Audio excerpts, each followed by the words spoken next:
တခါတော့ကတောအုပ်ကြီးရဲ့အနောက်ဆိုင်ဆုံးနေရာတွင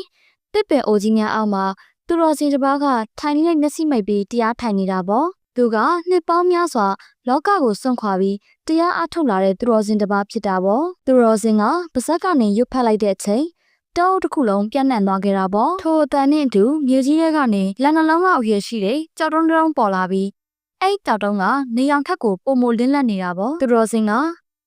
နောက်ဆုံးတော့ငါနှစ်ပေါင်းများစွာကျင့်ကြံခဲ့တဲ့အကျိုးကျေးဇူးကိုရပြီအခုဒီမော်ရွှေကြောက်တုံးနဲ့ငါလူသားတွေရဲ့အကျိုးကိုတည်ဖို့မယ်စင်းရဲသားတွေကိုကူညီမယ်ဟုဆိုကမော်ကြောက်တုံးကိုကောက်ယူပြီးရှေ့သို့ဆက်လျှောက်သွားခဲ့တယ်ခဏအကြာမှာတော့အဲ့ဒီမှာရောက်လိုက်တော့သူတော်စင်မင်းလက်ထက်မှာဘာရှိလဲဆိုတာငါသိတယ်သူတော်စင်လှည့်ကြည့်လိုက်တော့အခါမြင်းစည်းသမားနှစ်ဦးကိုတွေ့ရတယ်သူတို့မှာထိုတိုင်းမြေဤဘရင်မဟာယာဇာနဲ့မိဖုရားဒေဝီတို့ဖြစ်ကြတယ်ဘရင်ကငါတို့ကဒီတိုင်းမြေရဲ့ရှင်သခင်တွေပဲ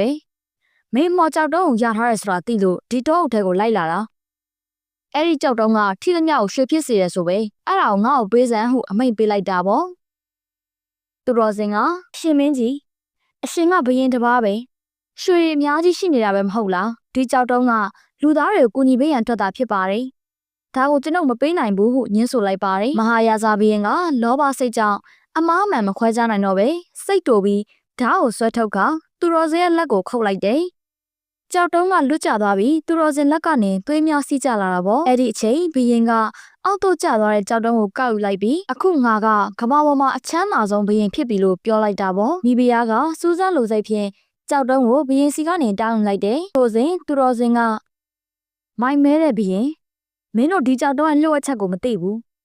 မင်းတို့လောဘစိတ်နဲ့ဓာတ်ကိုကင်တွယ်လိုက်ပြီးအခုအကျိုးဆက်ကိုခံစားကြပြီတော့ဟုသတိပေးလိုက်တယ်ချက်ချင်းပင်မိဖုရား၏လက်များစတင်ပူလောင်လာပြီးသူမသည်အော်ဟစ်ခါကြောက်တုံးကိုလွတ်ချလိုက်တယ်တဖြည်းဖြည်းနဲ့သူမ၏ခန္ဓာကိုယ်တစ်ခုလုံးကလောင်ကျွမ်းသွားပြီးပျောက်ကွယ်သွားတယ်ဘရင်ကဘာကြောင့်မီးလောင်ပြီးပျောက်ကွယ်သွားရတာလဲလို့မေးလိုက်တယ်သူတော်စင်ကလောဘ၏အဆုံးသည်ပျက်စီးခြင်းသာဖြစ်ပြီး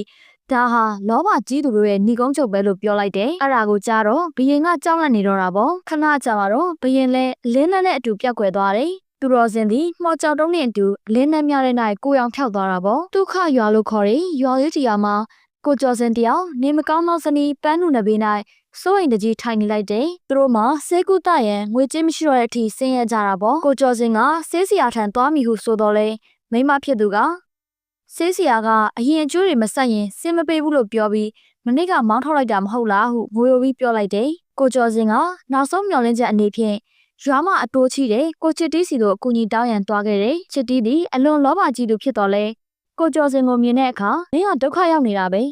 ငါရွှေရင်းကား10ပြားထုတ်ပေးမယ်ဒါပေမဲ့ဒီရင်းကားတွေကိုမင်းဘယ်လိုပြန်ဆက်မလဲမင်းမသားသမီးလည်းမရှိဘူးလောက်ကင်စားဖို့ခွန်အားလည်းမရှိဘူးဒါကြောင့်မင်းပိုင်တဲ့မြေ10ဧကကိုငါ့ကိုရွှေရင်းကား90နဲ့ရောင်းလိုက်ပါဟုပြောလိုက်တယ်အိမ်ပြန်ရောက်တော့ကိုကျော်ကသူ့မိမကိုအကျိုးကြောင့်ပြောပြလိုက်တော့လက်မခံနိုင်ကြောင်းပြောလိုက်တယ်နောက်တစ်နေ့ကိုကျော်စင်ကချစ်တီးတို့အိမ်မှာအလုပ်လုပ်နေရတာပေါ့အဲ့ဒီအချိန်ချစ်တီးရောက်လာပြီးမင်းမြေကိုငါ့ကိုရောင်းလိုက်တော့ဟုထပ်ပြောလိုက်တာပေါ့ကိုကျော်စင်ကထိုမြေမှာဘိုးဘွားပိုင်မြေဖြစ်ပြီးတန်ဖိုးမှာရွှေရင်းကား1000ကျော်တန်ကြောင်းပြောပြလိုက်တယ်ဒါကိုကြားတော့ချစ်တီးကစိတ်တူပြီးဒါဆိုရင်ငါပေးထားတဲ့10ပြားကိုအခုချက်ချင်းအတိုးနဲ့ပြန်ဆက်မဆက်နိုင်ရင်အတိုးကတက်နေမှာပဲဟုပြောဆိုပြီးအိမ်ကနေမောင်းထုတ်လိုက်တယ်နောက်တနေ့တွင်ကိုကျော်စင်နဲ့သူ့မိန်းမပန်းနုတို့ကအိမ်ကြီးချင်းရဲ့လမ်းညွှန်မှုကြောင့်သူတော်စင်နဲ့တွေ့ရန်တောထဲကိုသွားခဲ့ကြတယ်ဒီလိုနဲ့တောအုပ်ထဲကိုရောက်တော့ကြီးမားတဲ့တစ်ပင်ကြီးအောက်မှာသူတော်စင်ထိုင်နေတာကိုတွေ့လိုက်ရတော့သူတို့ရဲ့အခက်အခဲတွေကိုပြောပြလိုက်တာပေါ့အကြောင်းစုံကိုသိသွားတဲ့သူတော်စင်ကကောင်းပြီမင်းတို့ဒီကနေညာဘက်အရက်ကိုသွားပါအဲ့ဒီမှာရွှေရောင်တစ်ပင်နှစ်ပင်ကိုတွေ့ရလိုက်မယ်တပင်ကကြီးပြီးတပင်ကသေးတယ်ဒါပေမဲ့သတိထားပါ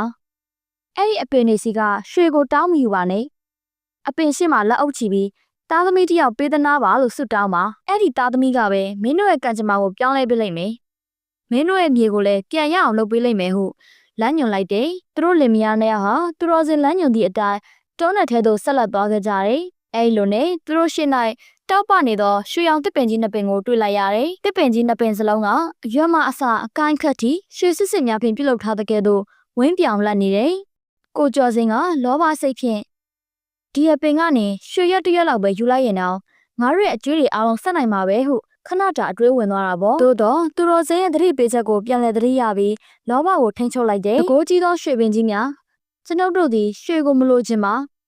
ကျွန်ုပ်တို့၏မိသားစုကိုစောက်ရှောက်မိမကောင်းမှုကိုတိုက်ဖြတ်မိသားသမီးတစ်ယောက်သာပေးသနာတော်မူပါဟုဆုတောင်းလိုက်ကြတယ်ထို့စဉ်ထူးဆန်းသောအလင်းတန်းတစ်ခုပေါ်လာပြီးတစ်ပင်ငယ်လေးမှာချစ်စပွဲကောင်းသောရွှေရောင်သားရည်ရှိသည့်ကလေးငယ်တစ်ဦးဖြစ်ပြောင်းလဲသွားတယ်ဒီလိုနဲ့ကလေးငယ်ကိုအိမ်သို့ခေါ်ခဲ့လိုက်တယ်ကိုကျော်ကဒီကလေးကိုဖုံးပြည့်ဆိုပြီးနာမည်ပေးလိုက်တာပေါ့ဖုံးပြည့်သည်တာမန်ကလေးများကဲ့သို့မတူဘဲအလွန်လျင်မြန်စွာကြီးထွားလာတယ်ထူးခြားသည်မှာသူ့သွားလျာအရက်၌မြေစီလွှာများကောင်းမွန်လာပြီးတီးနှံများဖြစ်ထွန်းလာခြင်းဖြစ်တယ်အိမ်ပြန်ရောက်တော့သူ၏မိဘနှစ်ပါးကိုတွေ့မြင်လာရတဲ့အခါဖေနဲ့အမေဘာတွေစိတ်မကောင်းစရာဖြစ်နေတာလဲလို့မေးတော့ငါတို့မှာချစ်တီးကိုအကျွေးပေးစရာရှိနေသေးတဲ့သားရဲ့လို့ပြောပြလိုက်တယ်အဲ့ဒီအတွက်စိတ်မပူပါနဲ့သားဖြည့်ရှင်းပေးပါမယ်လို့ပြောလိုက်တယ်နောက်တနေ့မနက်တွင်ဖုံးပြေကပေါက်ပြားသလက်ကိုကင်ပြီးချစ်တီးအိမ်ကိုသွားခဲ့တာပေါ့အိမ်ရောက်တော့ချစ်တီးကမင်းအကျွေးဆက်ဖို့လာတာလားလို့မေးလိုက်တယ်ချစ်တီးရဲ့စကားသံကိုကြားပြီးဖုံးပြေကအိမ်ကိုပြန်လာခဲ့တယ်အိမ်ရောက်တော့ဖုံးပြေက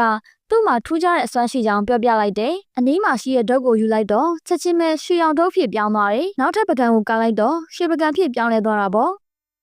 ဒါကိုချောင်းကြည့်နေတဲ့ချစ်တီးရဲ့တပည့်ကမြင်သွားတယ်သူ့ဆရာစီကိုသတင်းသွားပို့ရမယ်လို့ပြောပြီးထွက်သွားလိုက်တယ်ဆရာချစ်တီးကိုဖုံးပြေမှာထူးခြားတဲ့အစွမ်းတွေရှိနေကြောင်းပြောလိုက်တယ်နောက်တနေ့ကျဖုံးပြေကသူ့မိဘနှစ်ပါးနဲ့အတူတောထဲကရွှေရောင်တစ်ပင်စီကိုသွားခဲ့ကြတယ်ချစ်တီးနဲ့သူ့တပည့်ကနောက်ကနေလိုက်ချောင်းနေကြတာပေါ့ရွှေရောင်တစ်ပင်နာကိုရောက်တော့ဖုံးပြေရဲ့မိဘတွေကမင်းကိုဒီရွှေတစ်ပင်ကနေရလာတာလို့ပြောလိုက်တယ်ချစ်တီးကမင်းအကျွေးကအခုရွှေရင်းက90ဖြစ်နေပြီအခုချက်ချင်းမြေစာချုပ်မှာလက်မှတ်ထိုးပြီးတော့လို့ပြောလိုက်တယ်ဖုံးပြေကရွှေရောင်တစ်ပင်နာရောက်တော့ချစ်တီးတယောက်ဓာတ်နဲ့လှမ်းပေါက်တာပေါ့ဖုံးပြေရဲ့လက်မှာသွေးတွေကျလာပြီးအဲ့ဒီသွေးကရွှေတစ်ပင်နာစီရောက်တော့အပြာရောင်လင်းလန်းတစ်ခုထွက်လာပြီးခဏအကြာမှာဘရင်နဲ့မိဖုရားဖြစ်ပြောင်းလဲသွားတယ်နောက်ထပ်အပြာရောင်လင်းလန်းတစ်ခုထွက်လာပြီးသူတော်စင်တစ်ပါးဖြစ်လာတာပေါ့ချစ်တီးတို့ဆရာတပည့်နှစ်ယောက်လည်းကြောက်လန့်ပြီးတောထဲကနေထွက်ပြေးသွားကြတယ်ဒီလိုနဲ့ဖုံးပြေလက်ပေါ်မှာရှိတဲ့သွေးများလည်းပြတ်ကွယ်သွားတော့တာပေါ့သူတော်စင်ကမော်ရွှေကြောက်တုံးချောင်းပြောပြပြီးအပြာရောင်လင်းနဲ့တူပြတ်ကွယ်သွားတယ်ဘရင်နဲ့မိဖုရားလည်းဖုံးပြေတို့မိဘနှစ်ပါးကိုနန်းတော်စီခေါ်ဆောင်လာခဲ့တာပေါ့